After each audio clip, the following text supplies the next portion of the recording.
Tense कितने प्रकार के होते हैं और टेंस के अंतर्गत हमें क्या क्या पढ़ना होता है, आज की इस वीडियो में सीखेंगे। सबसे पहले हम टेंस का मतलब समझते हैं। टेंस का मतलब होता है काल। काल का मतलब समय, और समय जो होता है वो 3 प्रकार का होता है। नंबर 1 वर्तमान काल, इसको अंग्रेजी में हम कहते हैं प्रेजेंट टेंस। दूसरा नंबर भूतकाल, इसको अंग्रेजी में हम कहते हैं पास्ट टेंस। नंबर 3 भविष्य काल, इसको हम अंग्रेजी में फ्यूचर टेंस कहते हैं। ठीक, तो ये 3 टेंस होते हैं।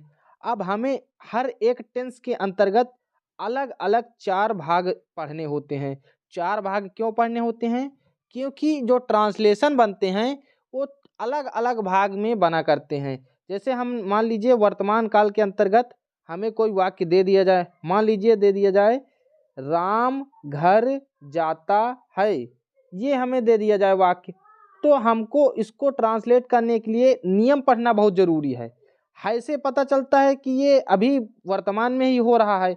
अगर कह दिया जाता राम घर जाता था, तो क्या हो जाता, वो भूतकाल में हो जाता। और अगर कह दिया जाए राम घर जाएगा, तो वो भविष्य काल में हो जाएगा।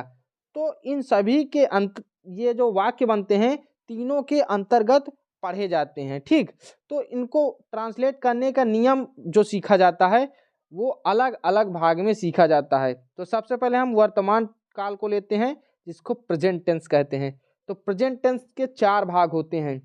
पहला प्रेजेंट इंडेफिनिट टेंस, दूसरा प्रेजेंट कंटीन्यूअस टेंस, तीसरा प्रेजेंट परफेक्ट टेंस, और चौथा प्रेजेंट परफेक्ट कंटीन्यूअस टेंस।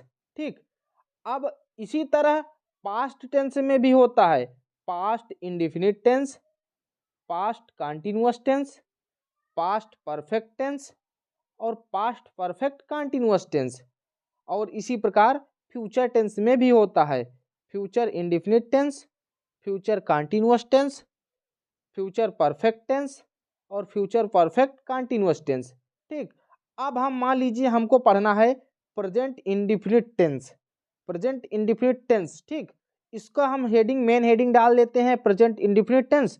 अब इसकी पहचान होती है जिन वाक्यों के अंत में ता है, ती है, ते हैं आदि शब्द आते हैं, प्रेजेंट इंडेफिनिट टेंस कहलाता है।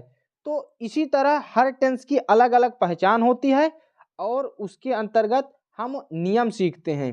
तो हमारे इस चैनल पर सारे नियम बता दिए गए हैं, प्रेजेंट इंडेफिनिट से लेकर के फ्यूचर परफेक्ट कंटीन्यूअस टेंस तक हमने सारा कंप्लीट कर दिया है। तो आप लोग क्या करिए, आप सर्च करके देख सकते हैं। जैसे आपको कोई वीडियो देखना है पास्ट कंटीन्यूअस टेंस का, तो आप यूट्यूब पर सर्च करेंगे पास्ट कंटीन्यूअस टेंस और हमारे चैनल का नाम बाद में लिख देंगे इंग्लिश ग्रामर स्टेज, तो वो वीडियो सबसे ऊपर आपको देखने को मिल जाएगा, जिसमें हमने बहुत ही सरल तरीके से बताया है कि कैसे कैसे क्या पहचान होती है, और उसमें नियम भी बताए हैं कि इस प्रकार के वाक्यों को कैसे ट्रांसलेट किया जाता है। आई होप अब आप समझ गए होंगे टेंस के अंतर्गत हमें क्या क्या पढ़ना होता है। टेंस के अंतर्गत हम पहले तो मेन सीखते हैं कि टेंस 3 प्रकार के होते हैं, present tense, past tense, future tense. और फिर हर एक टेंस के 4 भाग होते हैं। पहला होता है इंडेफिनिट टेंस, कंटीन्यूअस टेंस और फिर परफेक्ट टेंस, और चौथा होता है परफेक्ट कंटीन्यूअस टेंस। तो इस प्रकार जो है हम इनको बारी बारी से पढ़ेंगे। दोस्तों, अगर आपको इस वीडियो से टेंस के बारे में जानकारी मिली है तो इस वीडियो को लाइक करिएगा, और अगर आप बेसिक टेंस सीखना चाहते हैं तो हमारे चैनल को सब्सक्राइब कीजिएगा।